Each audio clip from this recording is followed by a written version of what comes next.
I think it's a really interesting place that we're in right now. I think that Seattle is probably one of the later places to have a large influx of Africans, mostly East Africans. I mean, we received a very large number of East Africans, and I recognize and appreciate the level of entrepreneurship that comes with that environment and that necessity for creating spaces and places to do business that's familiar business. In Seattle, the fifth whitest city in the country, African Americans have not held that space over the last 10, 15, 20 years because of the move out of the city of African Americans into the county. So I don't know how entrepreneurship is really faring in the county, but I think that we're a place where we can take advantage of a lot of new resources that are available now that comes with the growth of the city to become more ensconced into the world of entrepreneurship. So I'm hopeful that we'll see more of that. I just feel like it's a really good time for it.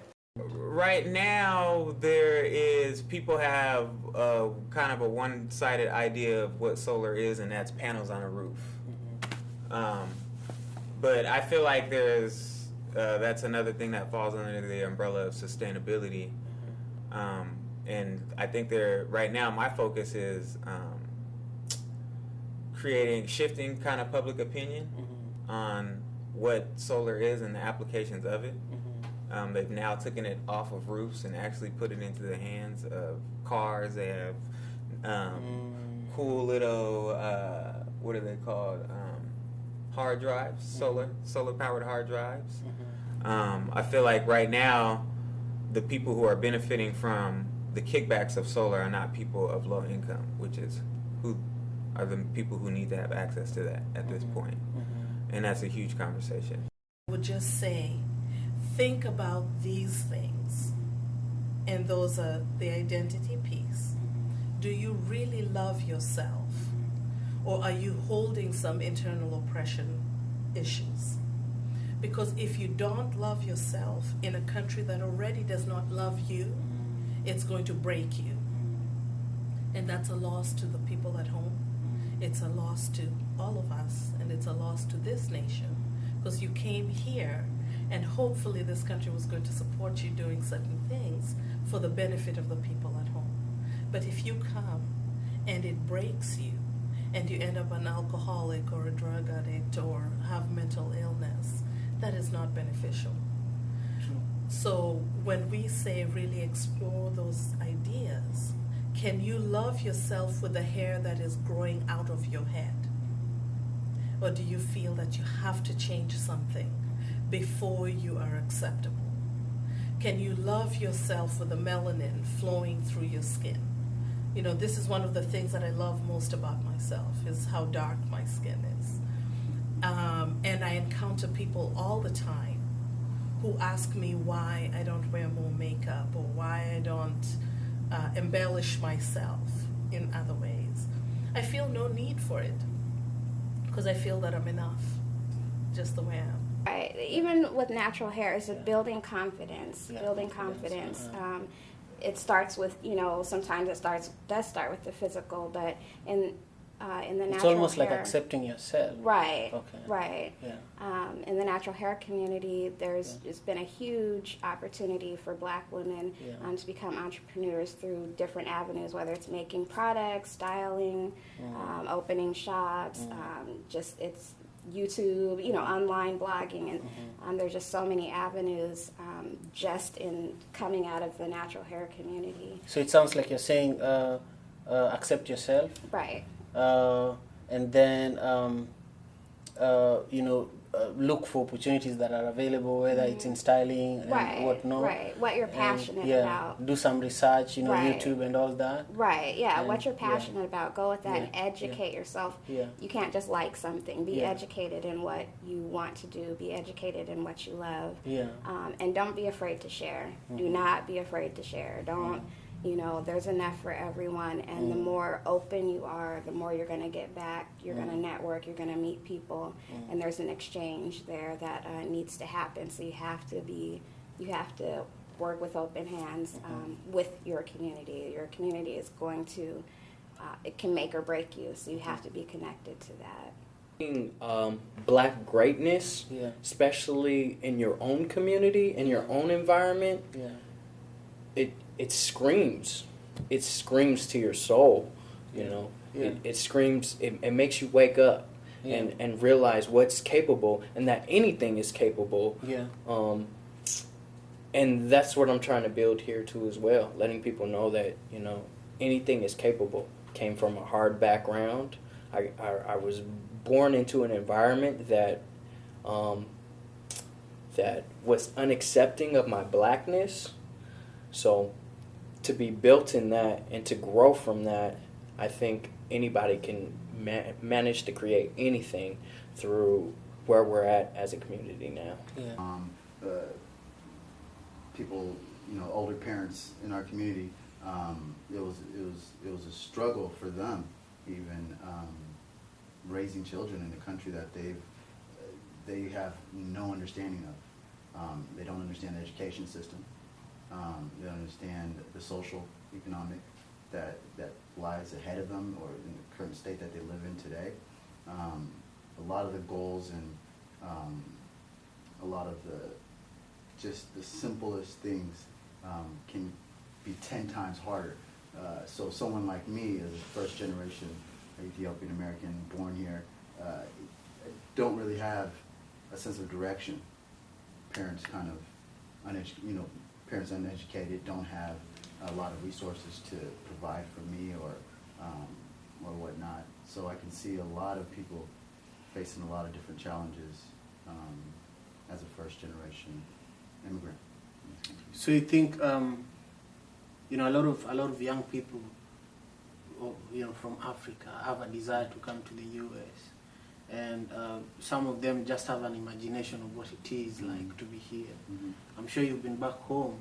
What message do you have for, you know, young people who think that the ultimate success formula is going to America? As we know, it is false. You know, false in the sense that just being here isn't enough. You've got to take it to the next level.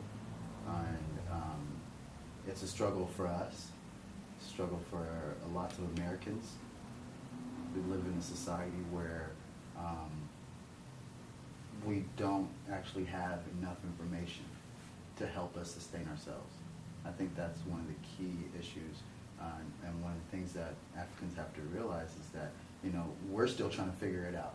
We're still trying to understand it. Right now, Africa is, to go back to your first question when you asked me about Africa, and I said Africa has a better future. The reason why I'm saying that is now young people like you and me are starting to be active in African countries. A lot of people are going back and trying to do their best and putting, you know, confronting the governments and asking them to respect human rights and do investments based on the environment and all those things. So if this thing continues, Africa will have a better tomorrow than today. Like even if you see new popping up democracies in Africa, when you see them the way, for example, you see it in Ghana and Kenya and places like that, you see a very strong Africanism coming back, and people are really you know, rallying around African Union and working African Development Bank and things like that. So Africa is really open for business right now, and there's a lot of people going in and investing. And the only group of people that I'm not seeing investing a lot is African Americans, and I see we need to reach out and encourage them to go back to Africa and invest in them. That because African Americans bring a lot to the African itself, and we need to empower them here and then also invite them to Africa. And if anybody of you watch, people watch right now, see this interview, I encourage them to go to different African countries and trying to see the investment opportunities. So for me, I don't paint with any idea of what somebody else is going to think or feel about it. You know, like it's just something that has to come out in that moment.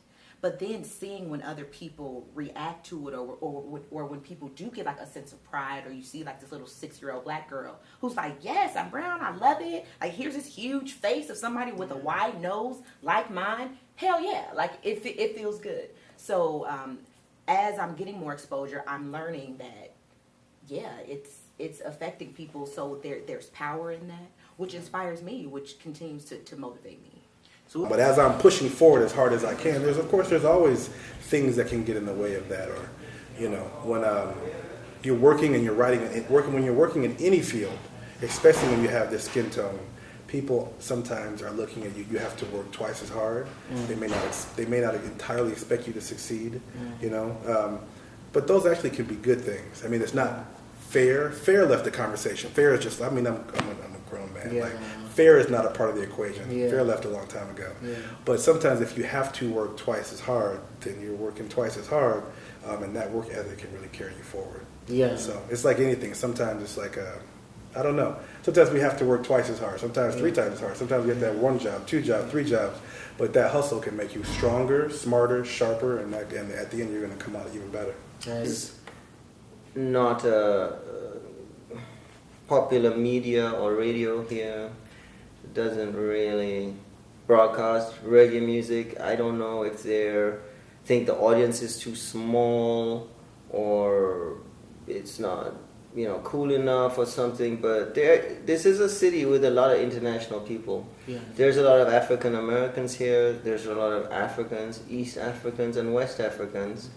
And like I said, I'm from India and I love reggae music. There's people from all over the world that love reggae music. My shows are predominantly, I'd say, international people.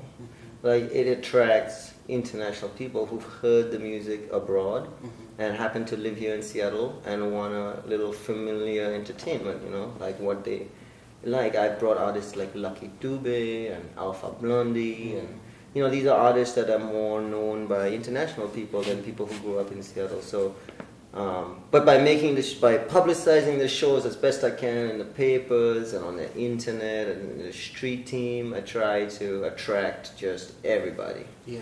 You know, and I think it's kind of worked. It's getting more popular. We only have 2 radio programs that play it a week still, and I wish there'd be one more and another one. I wish, you know, there'd be a reggae club and another reggae club, but it hasn't happened yet. Maybe it will, but as of yet, you know, I can see some steady growth. I would like to see more, though. Yeah. Yeah. So, for me, a challenge that I find frustrating is the inability at times for people to come together and work together. I'm so adamant about the importance of people working together. I dream of seeing more connection, more programming, just more cultivation, especially between what I identify as myself, my African side, and my Black American or African American side, however you choose to frame it. I'd love to see more connection amongst the two, and just more dialogue and just more things. I find myself frustrated at times with the line that I feel like I'm stuck on or in the middle of, being that I center both ways, that I am an African born in America, and I would like to see just more collaboration and understanding and commitment to the fact that at the end of the day, we are, in my opinion, one. You may not identify with being African at this time, but at some point in your life, at some pivotal point, someone African cultivated someone else to get you to be where you are now. So I would like to see just more connection, at least in that area. I would say that the most important thing when it boils down to it is just trying to find ways of working together. Because at the end of it all, we need to leave this place better than we found it. If we can leave it better than we found it, then at least we have done something. You know, that's my thinking. You know? Yeah. I feel like everything you're gonna do, and there's gonna always be a challenge that you're gonna have to overcome. But for me, what drives me or what motivates me is my son. He's my why, and because of him, I'm able to do things that I normally wouldn't want to do.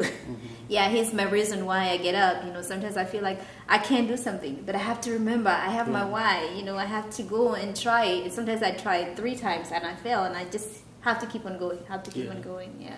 So, and I only really went to law school because of the young folks in the community that I had the privilege to partner alongside. I was teaching at Seattle Urban Academy and had a lot of court-involved youth and a lot of young people who, they come into the classroom and they'd say, I got this paperwork from the court and I don't understand what it means. And to be honest, I didn't understand what it meant either. And I go to court with them, and no one in the courtroom would explain to the family why they were in court and what was going to happen and what was happening.